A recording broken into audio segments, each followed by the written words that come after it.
السلام علیکم ورحمۃ اللہ وبرکاتہ. میں ہوں عالمہ داریہ تقریب البدارتی. آج میری اللہ تعالیٰ کی نام یا اللہ یا رحمان یا رحیم یا مالک. اب القدوس سمجھ میں آیا؟ القدوس اس کا ترجمہ برائیوں سے پاک ذات. ہر برائی سے پاک ذات. اللہ کی ذات ایک دم پاک ہے. ہر برے فعل سے اللہ کی ذات پاک و صاف ہے. اب اس کا وظیفہ القدوس کی ترجمہ برائیوں سے پاک ذات. اور القدوس کے اوپر جو وظیفہ ہے دیکھیں، جو شخص روزانہ زوال کے بعد اس اسم کو کثرت سے پڑھے گا، یعنی اس نام کو کثرت سے پڑھے گا، انشاءاللہ اس کا دل روحانی امراض سے پاک ہو جائے گا. روحانی امراض یعنی دیکھیے، یہ ہمارا جسم ہے. یہ جسم اگر روحانی، جس طرح روحانی ہماری روح ہے، روح الگ ہو گئی تو یہ صرف جسم رہ جائے گا نا. تو اس روح کی پاکیزگی، اب ہم گناہ کریں گے تو یہ ہمارا جو جسم ہے یہ کالا پڑتا جائے گا، جو بھی ہے ہمارے اوپر گزرے گا. اب وہ جو روح ہے نہیں، اس کے امراض، اب ہم کچھ گناہ کریں تو ہمارا دل کالا ہوتے جاتا ہے.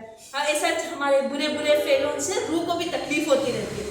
اس سارے امراض کو، یعنی اس سارے سے جو بھی روح کو بیماری ہے، اس بیماری کو یعنی روح کی تکالیفوں کو ایک دم ختم کرنے کے لیے، ہماری خود کی روح کو سکون میں رہنے کے لیے ہمیں کیا کرنا ہے؟ زوال کے بعد اسے کثرت سے پڑھنا ہے. کیا؟ القدوس. اس کی کوئی گنتی تو نہیں ہے، لیکن اتنے بار ہی پڑھنا، اتنے بار ہی پڑھنا. جب بھی آپ کو یاد آئے آپ پڑھ لیں. یا قدوس یا القدوس. یا قدوس بولے تو اے قدوس، القدوس بولے تو ہم اسپیشلی قدوس بول رہے ہیں. سمجھ میں آیا؟ اب لیکن ہم کسی کو کہہ رہے ہیں اے امارا، تو اے امارا بولے تو اے امارا ہوا. یا امارا بولے تو اے امارا. دونوں کی میننگ سیم ہوئی، بٹ ال لگائے تو اسپیشل ہو گیا کہ ہم پوری کلاس میں صرف ایک کو مخصوص کر رہے ہیں. اگر ہمیں صرف پوروں کو بلانا ہے تو سب کو ایک آواز سے بلا سکتے ہیں، لیکن اس میں پرسنلی جنرلی ہم ایک بچے کو بلانا چاہ رہے ہیں تو یا اویس یا کچھ بھی ہو، یا ہمارا، ایسا کچھ بھی بلانا ہو تو اس طریقے سے ہم کیا کرنا چاہیے؟ صرف ایک سنگل کو اس طرح سے یا لگا کر بول سکتے ہیں. اب جیسا اللہ کے نام کو یا قدوس ہم بول کر ایسا پڑھ سکتے ہیں. کثرت سے بس ہمیں پڑھتے رہنا ہے. اللہ جو بھی میں بتا رہی ہوں اس پر عمل کرے. جو بھی آپ کو بیماری ہے یا آپ کو کچھ وظیفہ چاہیے کسی اور چیز کے لیے، آپ مجھے ایک دم کامنٹ پہ بتا سکتے ہیں، یا پھر کچھ بھی ذریعے سے آپ میرے ذریعے تک پہنچائیے. انشاءاللہ میں آپ کو اس کا وظیفہ یا کچھ ایسے دعاؤں کے ذریعے سے آپ کے ہر تکالیف کو حل کر دوں گی انشاءاللہ تعالی.